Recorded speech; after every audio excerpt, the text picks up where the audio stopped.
오늘 우리 요한복음 8장 12절에서부터 30절 말씀, 세상의 빛 대신 예수님이라는 제목으로 여러분들과 함께 은혜를 나누고자 원합니다. 오늘 요한복음 8장의 배경은 예수님께서 예루살렘 성전을 방문하신 이제 아침 일찍이 성전뜰에 당도하시자마자 이스라엘 백성들에게 천국의 말씀을 가르치는 이제 사역을 하고 계셨죠. 그런데 요한복음 8장에 보면 가늠하다가 현장에 잡힌 여인을 바리새인과 서기관들이 예수님을 시험하기 위해서 끌고 온단 말입니다. 그래서 모세의 율법에는 가늠하다 현장에 잡힌 이 여인을 돌로 쳐 죽이라고 했다. 예수라는 당신은 이제 어떻게 이 여인을 처리할 것인가, 판결할 것인가라고 그들이 이제 예수님을 시험하는 거죠. 만약 예수님께서 모세의 율법대로 돌로 쳐라 하면 이제 율법, 그가 예수님이 가르치는 이 사랑의 그 메시지와 이제 그게 이제 어긋나는 거죠. 삶이 이 삶과 가르침이 예수님이 어긋나는 겁니다. 그리고 만약 이제 죽이라고 했다면 이 살인 모사죄에 걸리는 거예요. 그 당시에는 유대 민족이 로마의 속국으로 있기 때문에 함부로 사형 집행을 할 수 없습니다. 로마의 법에 의해서 처형을 받는데 아무리 유대 종교 지도자 납비라 할지라도 이제 그 자신들의 율법에 이 죽일 죄, 그 죄를 범한다 할지라도 이 로마의 법의 이 형을 이제 어기고 할 수는 없는 상황이에요. 그래서 예수님께서 굉장히 어려운 상황에서 지혜를 발휘하는 것이죠. 예수님이 신적인 지혜를 가지고 그 많은 사람들, 바리새인과 서기관들, 또 어린아이들부터 시작해서 많은 무리들이 예루살렘 성전에서 가늠하다 현장에 잡혀가지고 다 옷이 벗겨진 채 머리채 끌려가지고 온 여인이 그 내동댕이 쳐져 있는데 예수님께서 그 여인을 이제 어떻게 판결할 것인가, 그게 이제 관심사가 돼가지고 사람들이 엄청 모여든 거죠. 그때 예수님께서 땅에 앉으셔서 손가락으로 뭔가를 쓰시는 거죠. 성서학자들은 예수님께서 십계명을 썼을 것이다 라고 하는데, 이제 그것을 쓰시면서 하는 말이 너희들 가운데 죄 없는 자가 먼저 돌을 들어서 이 여인을 쳐라 그랬죠. 그러니까 그 예수님이 손가락으로 쓰는 것들을 보고 있던 사람들이 하나둘씩 돌을 집어들었던 사람들이 돌을 내려놓고 다 도망을 가버렸단 말이에요. 그러면서 예수님께서 그 불쌍한 여인에게 너를 돌로 치려고 하는 사람이 있느냐 했더니 여인이 눈물 범벅이 돼가지고 고개를 들어서 주변을 지켜보니까 둘러보니까 아무도 사람이 없지. 아무도 없나이다. 그러니까 나도 너를 정죄하지 않으니 가서 다시는 이런 죄를 범하지 말라고 예수님이 용서하는 장면이 오늘 요한복음 8장의 서두에 나온단 말이에요. 우리 하나님께서, 예수님께서 뭘 여기서 말씀하고 있습니까? 이스라엘 백성들, 또 서기관과 바리새인이라는 이스라엘 영적 유대 지도자들이 하나님의 신율, 율법을 인간의 계명으로 전락시켜 가지고 두렵게 하는 하나님, 심판하는 하나님을 그들이 계속 이제 이스라엘 백성들에게 가르치는 거죠. 그래서 우리 예수님께서 뭐라 하느냐, 너희들이 천국 가는 지식의 열쇠를 갖고 있으면서 돌아다니며 그들을 이제 전도해 가지고 유대교인을 만든 다음에는 다 지옥 백성 되게 만든다라고 이 새끼들하고 예수님이 그들을 책망하고 야단을 치는 장면들이 복음서에 곳곳에 나오는 것을 보게 됩니다. 오늘도 마찬가지라는 것이죠. 많은 사람들이 예수님 하면, 하나님 하면 하나님의 속성 가운데 여러분 사랑과 공의의 속성을 갖고 있어요. 반드시 죄 지은 자는 심판을 받는다. 죄의 삭은 사망이다. 이건 하나님의 공의의 여러분 속성입니다. 그러나 또 공의와 같이 동면의 양전으로 하나님은 사랑이신 거죠. 어떤 죄를 범했든지 회개하고 정말 예수 그리스도를 믿고 그가 해결을 하면 제3의 은총을 받고 하나님이 사랑을 베풀어 주시는 것을 우리가 망각해서는 안 된다는 거예요. 그래서 여러분 십계명의 핵심이 뭡니까? 하나님 사랑과 이웃 사랑이죠. 그래 우리도 하나님 사랑, 이웃 사랑을 날마다 우리의 신앙생활 가운데 여러분 우리가 배워가야 되는 거죠. 자, 그러면서 이제 두 번째 단락에 오늘 본문에서 예수님이 자신이 빛이라, 빛의 주제로 옮겨가는 거예요. 예수님은 세상의 빛이시죠. 자, 예수님께서 이 말씀을 가르치시는 배경의 일반적인 시기는 초막절 때입니다. 자, 12절에 보니까 나는 세상의 빛이니 나를 따르는 자는 어둠에 다니지 아니하고 생명의 빛을 얻으리라 라고 예수님이 말씀한다는 거예요. 여러분, 빛의 가장 큰 특성은 무엇입니까? 빛은 어둠을 밝히고 사물을 분별케 하는 능력을 우리에게 주는 것이죠. 그래서 예수님께서 인류에게 밝혀주는 건데 그게 무엇을 밝혀주시냐? 하나님의 뜻, 하나님이 어떤 분인가를 예수님이 밝히 보여준다는 거예요. 사실 여러분 본래 하나님 뜻을 밝히고 알게 하는 것은 계시예요. 계시. 이 계시의 영을 받아야 여러분들이 하나님의 뜻, 하나님을 알게 되는데, 자, 이스라엘 백성들 유대 민족이 하나님의 뜻, 하나님의 속성, 하나님의 성품을 우리 하나님께서 무엇을 통해 계시했냐? 율법을 통해서 계시한 것이죠. 이스라엘 백성들을 출애굽시켜서 시내산에서 피로써 언약을 체결할 때 우리 여호와 하나님께서 나는 어떠한 신인가? 여호와 하나님의 그 성품과 속성과 그 특성을 율법에 다 담아서 줬다는 거예요. 율법이 최초로 하나님의 계시였어요. 그런데 이스라엘 백성들은 하나님의 율법을 오해합니다. 이 공의적인 하나님, 심판하는 하나님, 두렵게 하는 하나님밖에 몰라요.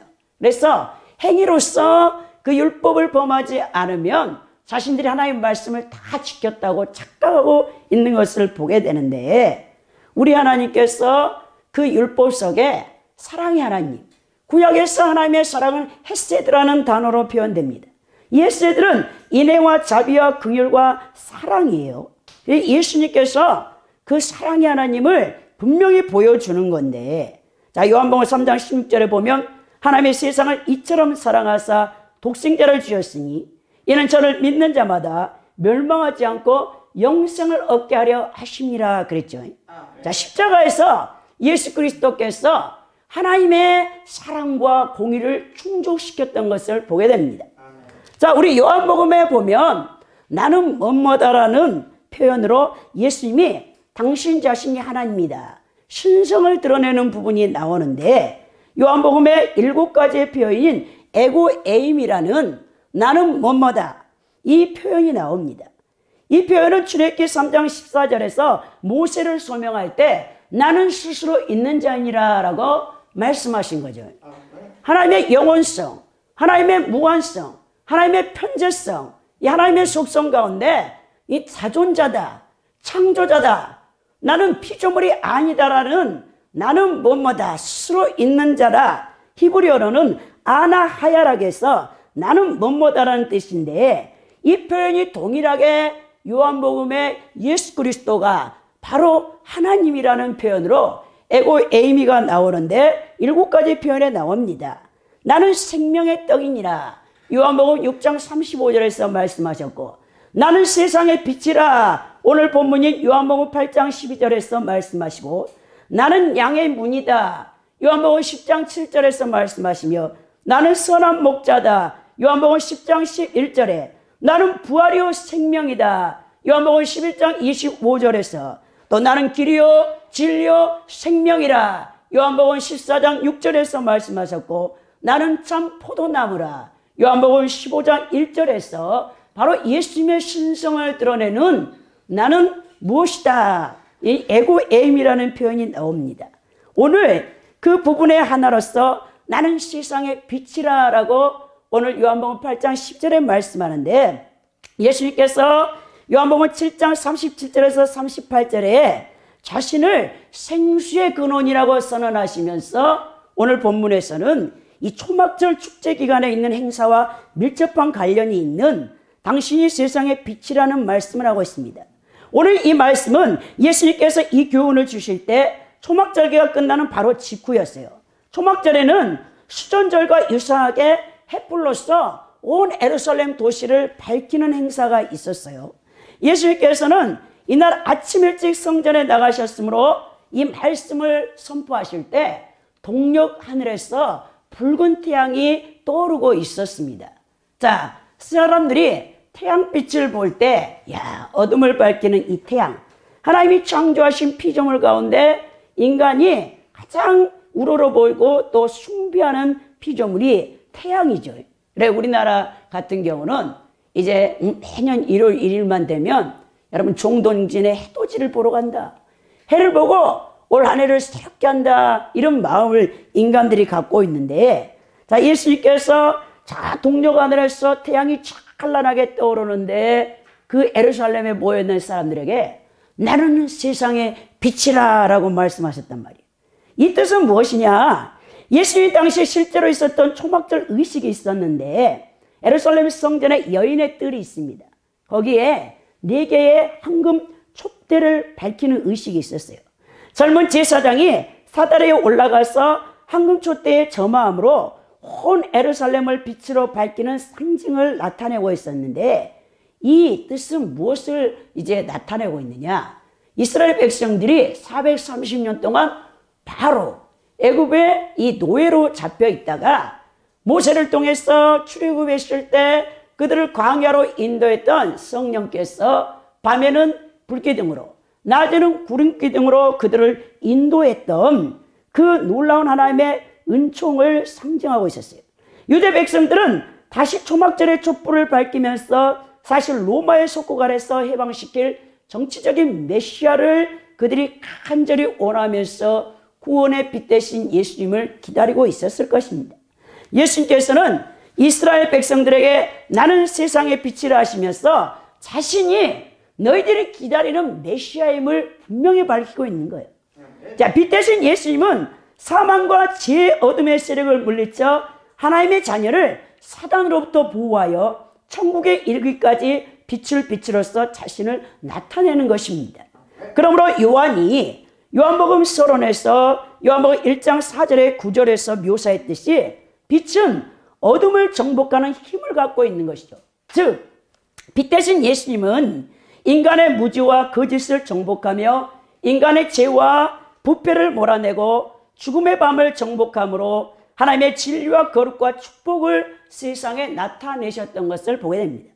자, 그렇다면 예수님께서 자신을 세상의 빛으로 계시했는데 세상의 빛이신 예수님을 따르는 자들은 어둠에 다지지 아니하고 생명의 빛을 얻는다라고 오늘 12절에 말씀하는 뜻이 무엇입니까?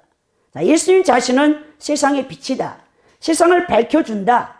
생명의 빛 대신 예수님 자신의 신적 본질과 관련된 이 계시의 말씀을 하고 계시는데 모든 사람이 죄로 인하여 어둠 가운데 마귀의 속박 아래 매여 있는 것이죠. 근데 예수님께서는 빛으로 인류를 구원하실 메시아가 되었습니다.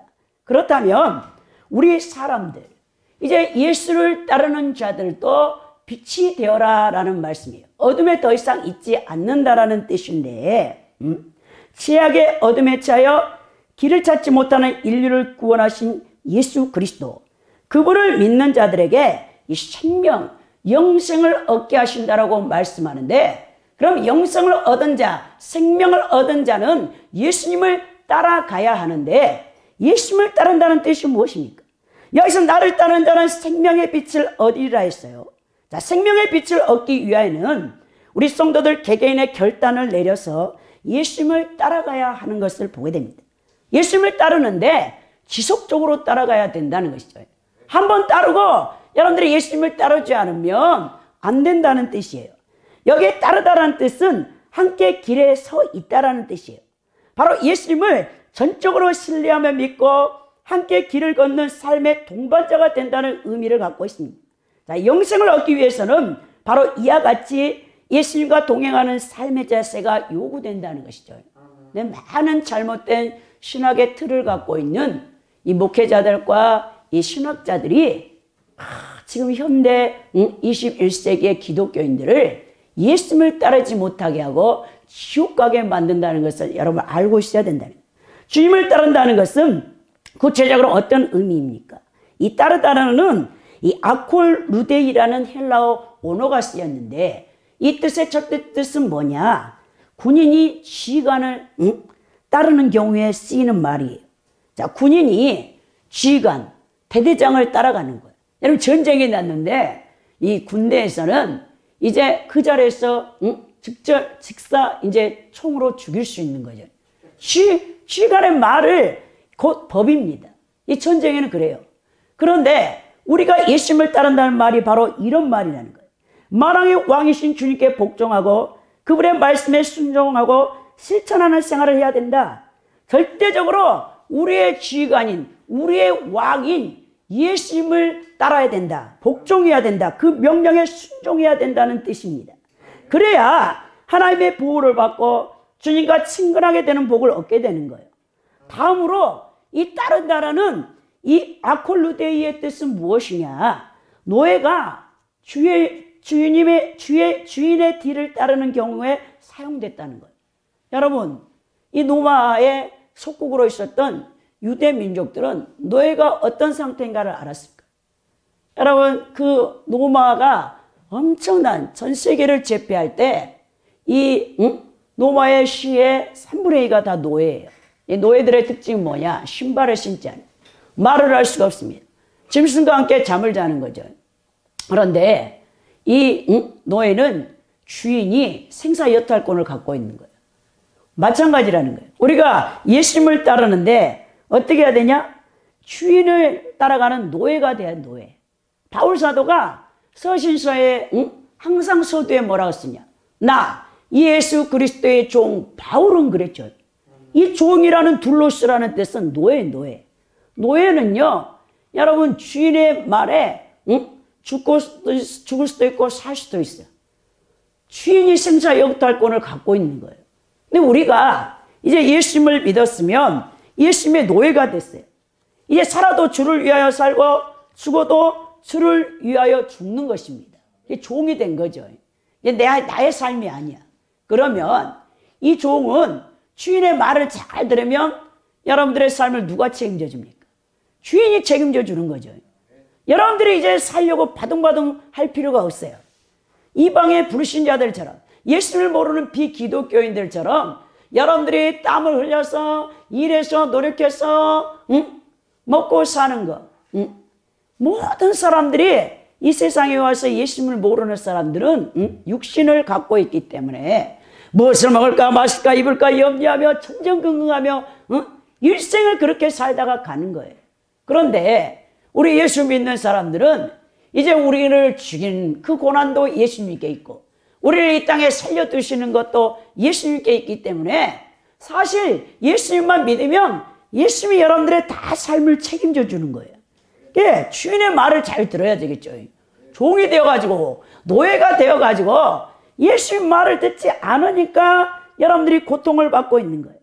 주인을 섬기는 것이 노예의 보람이요 기쁨입니다. 그러므로 성도들은 자신을 주님의 종으로 여겨야 한다는 거예요. 오직 자기를 쪄서 복종시키고 자기 십자가를 지고 주님 가신 길만을 뒤쫓아 가야 된다는 거예요. 그 길이 영광된 길이라도 가고 고난의 길이라도 가야 합니다. 이렇게 철저하게 겸손히 주님의 뒤를 쫓는 성도들은 주님은 종이 아니라 당신의 친구로 여겨준다는 것이 놀라운 은총이라는 것이죠.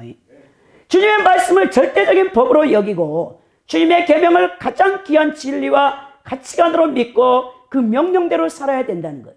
이와 같이 주님의 군사로 또는 종으로 제자로 사는 것이 곧 주님을 따르는 것이요. 이런 성도들에게 늘 하나님의 축복과 은혜와 진리와 평강의 빛이 그 영혼과 생활 가운데 비치게 될 것이라는 것이죠. 여러분의 삶에 영생과 소망과 평강과 하나님의 권능과 행복의 빛이 비치기를 원하십니까? 그럼 여러분들이 절대적인 하나님 말씀에 순종하시기 바랍니다. 그래야 예수님과 동행할 수 있는 거예요. 자, 우리가 예수 안에 있고 예수님께서 우리 안에 있는 주님과 연합되어 생명을 누리는 그리스도인들의 모습, 그럼 이 땅에서 여러분들이 승리하는 삶을 살게 되는 것이죠. 곧 육체의 소욕을 쫓아 이 세상에 지배하는 마귀와 세상 세력과 제된 본성인 옛 자아의 모습대로 살지 아니하고 온전히 하나님의 말씀에 순종하여 거룩한 하늘나라의 가치관을 가지고 살아가는 성도가 바로 예수님을 따르는 자들이라는 거죠. 그리할 때 사탄의 권세가 여러분들을 만지지도 못하는 것을 보게 됩니다. 성도들은 철저하게 예수님을 따름으로 세상의 빛이 되어야 한다는 말씀이죠. 죄악의 어둠 속에 헤매고 있는 수많은 영혼들에게 복음을 전파하여 생명의 빛 대신 예수님을 만날 수 있도록 우리가 전도를 해야 하는 것입니다. 성도들의 사명이 무엇입니까? 세상의 소금이요 세상의 빛이 되어야 한다는 것이죠. 자, 예수님은 당신의 사역을 통해서 친히 당신이 하나님인 것을, 메시아인 것을 증거했던 것을 보게 돼요. 오늘 말씀에 보니까 내 증언이 참되도다라고 했어요. 자, 예수께서 내가 나를 위하여 증언하여도 내 증언이 참되니 나는 내가 어디서 오며 어디로 가는지 알거니와 너희는 내가 어디서 오며 어디로 가는 것을 알지 못하니라고 14절에 말씀하고 있습니다. 자, 어떤 사람의 정체를 알려면 여러분 그 사람의 생활의 열매와 그 사람의 삶의 모습을 봐야 되겠죠. 어떤 사람이 말은 너무나 거창하게 잘해요. 근데 삶의 열매가 없어요. 그럼 그 사람이 어떤 사람인가를 알게 되는 거죠. 예수님께서 그 사람을 열매로 알게 된다라고 마태복음 7장 16절에서 18절에 말씀하고 있습니다. 그들의 열매로 그들을 알지니 가시나무에서 포도를 또 언거키에서 무화과를 따겠느냐. 이와 같이 좋은 나무마다 아름다운 열매를 맺고 못된 나무가 나쁜 열매를 맺나니 좋은 나무가 나쁜 열매를 맺을 수 없고 못된 나무가 아름다운 열매를 맺을 수 없느니라라고 말씀한 것을 보게 됩니다. 자, 그 사람이 사회에 남긴 영향력은 여러분 그 사람이 누군지를 알게 돼요. 어떤 사람이 일생 동안 아름다운 그림을 그려서 그 사람이 그 그림을 남겼다. 그럼 그 사람은 화가죠. 분명히 화가입니다. 어떤 사람이 계속 그 삶 속에서 범죄 전과만 남겼다. 그럼 그 사람이 누굽니까? 도둑이나 강도겠죠. 사기꾼이나 깡패란 말입니다. 분명히 그 사람의 열매를 통해서 그 사람이 어떤 사람인가를 알게 되는 거죠. 자, 2018년 4월 27일자 조선일보에 자, 미국의 연쇄 살인범이 검거됐어요. 그 연쇄 살인범이 42년 만에 이제 이 1976년부터 1986년까지 10년 동안 그 사람이 12명의 사람을 죽이고 45명의 여자를 강간하고 120번을 남의 집에 주택에 침입해가지고 그 완전 여러분 범죄를 저질렀어요. 연쇄살인범이 42년 동안 FBI, 연방수사국 그리고 경찰들의 그 눈을 다 그 증거를 그들이 그 계속 쫓고 있었는데 못 잡고 있다가 이 과학이 발달하면 이제 들키는 거죠. DNA가 죽은 자들을 통해서 계속 이제 과학수사대가 이제 드디어 발견을 했습니다. 근데 너무 놀랍게 그 사람이 누구냐? 전직 경찰관이에요. 72세 된 경직 경찰관이 10년 동안 그 놀라운 42년 동안 연쇄범 살인사건을 저질렀던 자가 경찰관이었다는. 범죄 저지를 때마다 경찰관이 그 자리에 계속 있었던 거죠. 얼마나 무서운 겁니까, 사람이. 근데 그 사람은 자기가 범죄를 저지르고도 42년 동안 다 잊어버린 척 경찰에게 검거됐을 때 손녀들하고 아주 행복한 삶을 살고 있었어요. 그 마을에서 가장 존경을 받는 전직 경찰관이 그 사람이 여러분 연쇄 살인범이었단 말이에요. 이렇게 인간은 무서운 존재라는 것이죠. 자, 우리도 여러분 이제 우리나라도 미제 사건 가운데 화성 연쇄 살인 사건이 있어요. 10명의 여자들, 빨간 옷을 입은 여자들을 죽였던 1986년부터 1992년까지.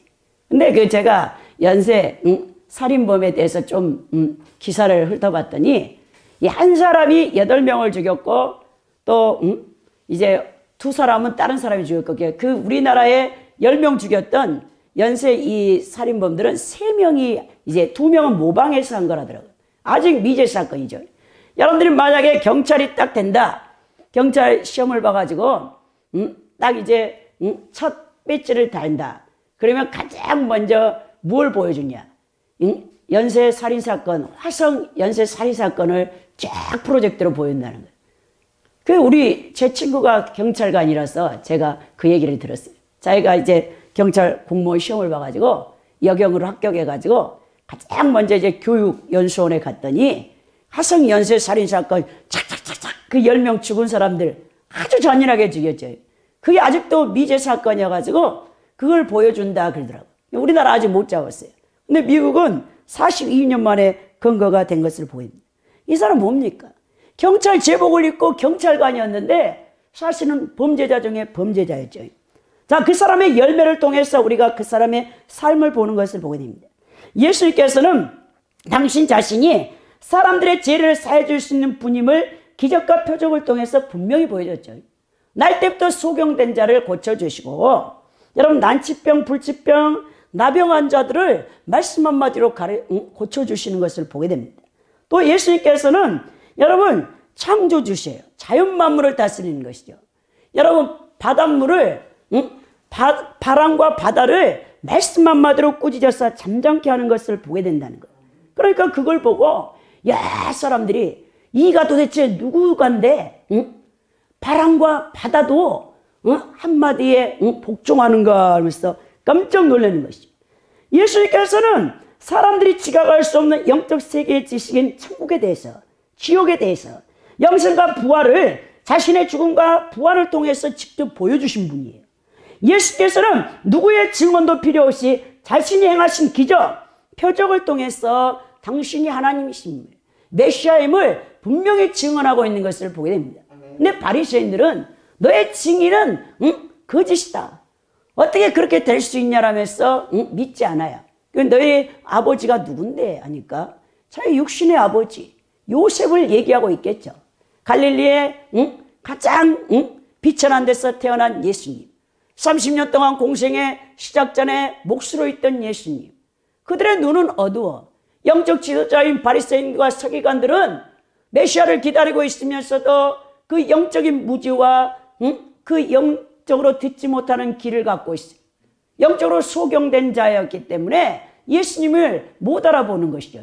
계속 예수님께서 선지서의 율법에서 메시아가 오시면 어떤 일을 할 것이다라고 예언자들이 예수님 탄생 600년, 700년 전에 다 예언하는 사건들을 성취하시는데도 정말 밥만 먹고 여러분 눈만 뜨면 구약의 39권의 말씀을 연구했던 서기관들과 바리새인들이 예수님을 못 알아본다는 거예요.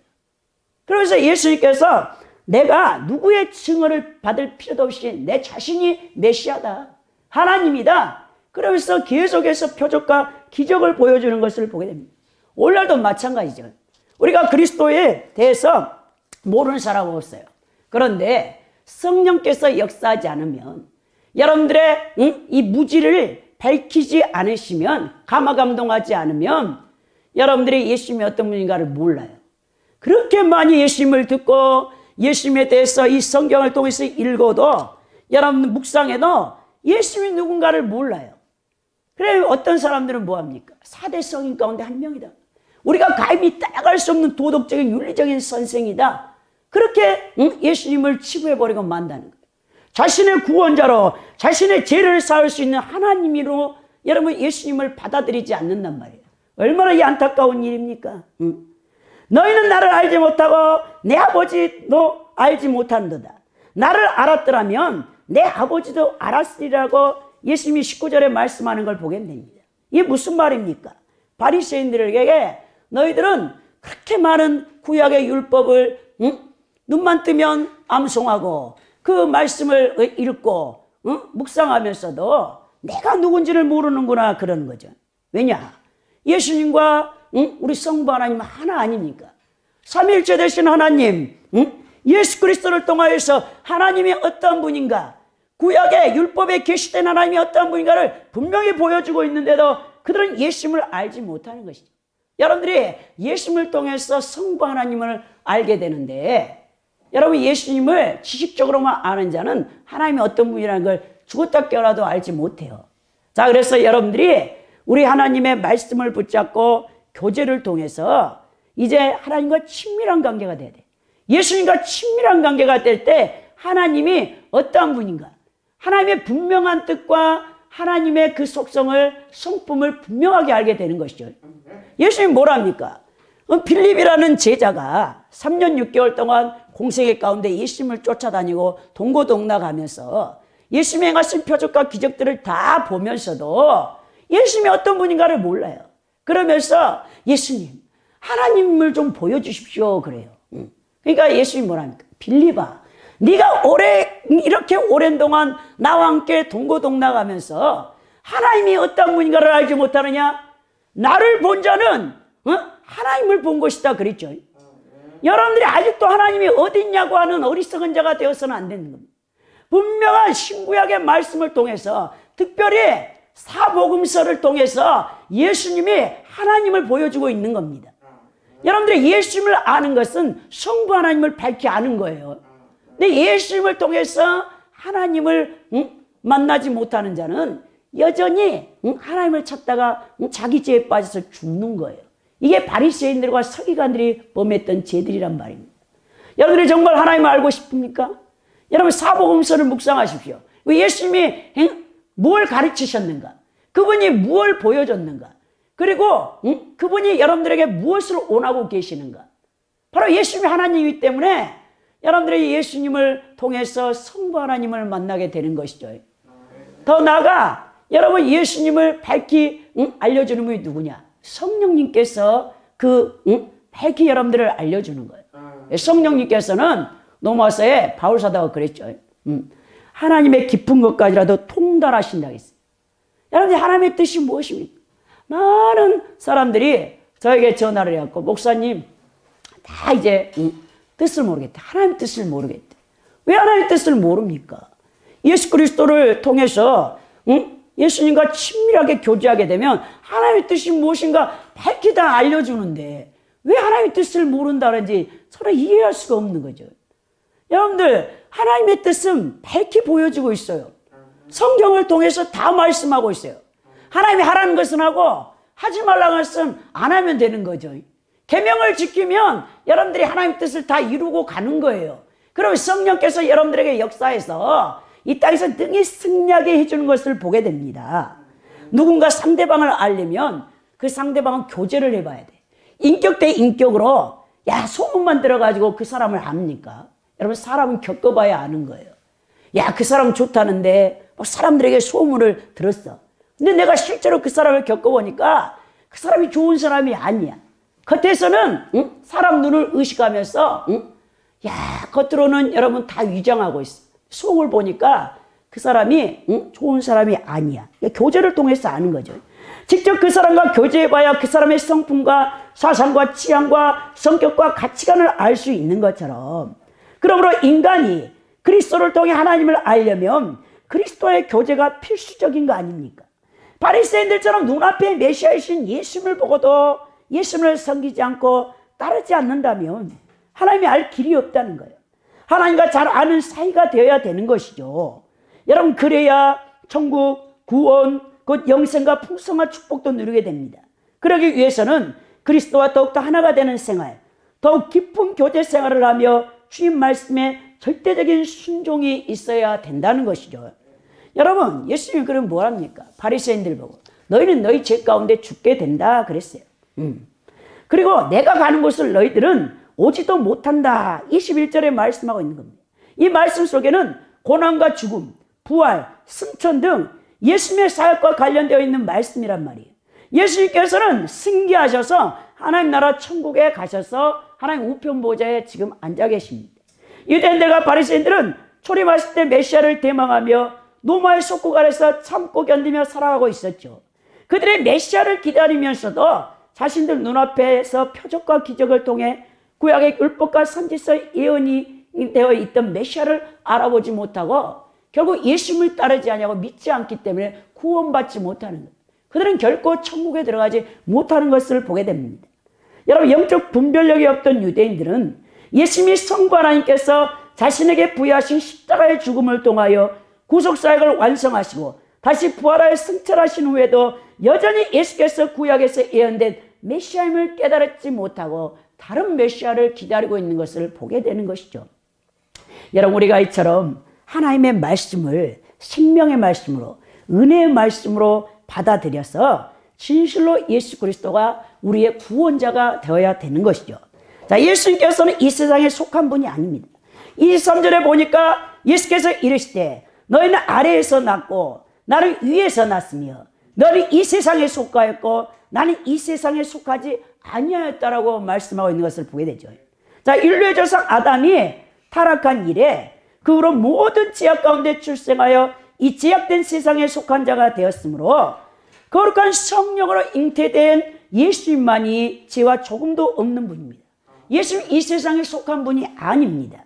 세상은 하나님께 반역한 인간, 죄 아래 있고 마귀에게 속한 자들이죠. 자, 예수님께서는 이 세상에 속한 성도들을 불러내어 하나님의 거룩한 백성, 그의 소유된 백성으로 삼으시는 것을 보게 됩니다. 자, 성도는 누구입니까? 위로부터 거듭난 자죠. 물과 성령으로 거듭나지 아니하고는 너희가 천국에 들어가지도 못하고 천국을 볼 자가 없다라고 요한복음 3장에서 니고데모에 대하여서 예수님 말씀하고 있는 거죠. 중생이란 무엇입니까? 거듭남, 위로부터 거듭남이에요. 자, 우리도 예수님을 믿어 거듭나기 전에는 다 이 세상에 속해 있었어요. 그러나 이제는 우리는 거듭날 하나님 자녀 되었고 그리스도에게 속한 자가 되었습니다. 그래서 우리를 그리스도인이라고 하는 거예요. 크리스천이라는 말이 무엇입니까? 너희는 이 세상에 속한 자가 아니고 구별되었다. 거룩하게 구별된 그리스도께 속한 자란 뜻이에요. 근데 그리스도인이라는 그 칭호는 굉장히 여러분 영광스러운 칭호예요. 예수님께서 여러분들을 그리스도인으로 이제 호칭해 준다는 것, 성도라는 것, 거룩하게 구별되어졌다. 이 세상의 자녀들이 아니다. 그렇다면 빛의 자녀인 거룩한 하나님의 백성들이 어떻게 살아야 되냐? 에베소 5장 8절에서 9절에 보니까 너희가 전에는 어둠이더니 이제는 주 안에서 빛이라. 빛의 자녀들처럼 행하라. 빛의 열매는 모든 착함과 의로움과 진실함에 있느니라 그랬죠. 빛의 열매인 여러분들한테서 반드시 나타날 열매가 무엇이냐? 착함과 의로움과 진실함이 나타나야 된다. 이 하나님의 성품입니다. 거룩과 진리와 사랑이죠. 거룩과 진리와 사랑이 여러분에서 나타나지 않는다면 여러분들은 그리스도인이 아니란 말입니다. 그러면서 예수님 뭡니까? 28절에 보니까 너희가 인자를 든 후에 내가 그인 줄 알고 또 내가 스스로 아무것도 하지 않냐고 오직 아버지께서 가르치신 대로 이런 것을 말할 줄을 알리라. 이거는 예수님께서 이 유대 백성들이 너무나 잘 알고 있는 사건이에요. 민수기에 보면 광야에서 그들이 원망할 때 여호와 하나님께서 그 원망하는 이스라엘 백성들을 심판하기 위해서 불뱀을 풀었던 사건을 보게 됩니다. 모세가 광야에서 뱀을 든 것 같이 인자도 들려야 하리라 그랬죠. 자, 이 사건을 통해서 무엇을 얘기합니까? 예수님의 십자가의 죽으심을 얘기하고 있는 거예요. 자, 이스라엘 백성들이 부르짖자 모세에게 하나님이 명령하셨어요. 자, 놋뱀을 장대에 높이 매달아서 그것을 쳐 들어라. 누구든지 불뱀에 물려서 뱀의 독에 죽어가는 자 가운데 이 장대에 매달린 불뱀을 보는 자마다 살아나리라 그랬죠. 이것이 예수 그리스도의 십자가의 사건의 모형이 아닙니까? 예표가 아닙니까? 예수님께서 장대 높인 달린 뱀처럼 사탄을 십자가에서 심판했다. 노시 심판을 상징하고 있는 거예요. 계시록 1장 15절에 보니까 그의 발은 풀무불에 단련한 빛난 주석 같다. 심판의 발이라는 거예요. 예수님의 발이.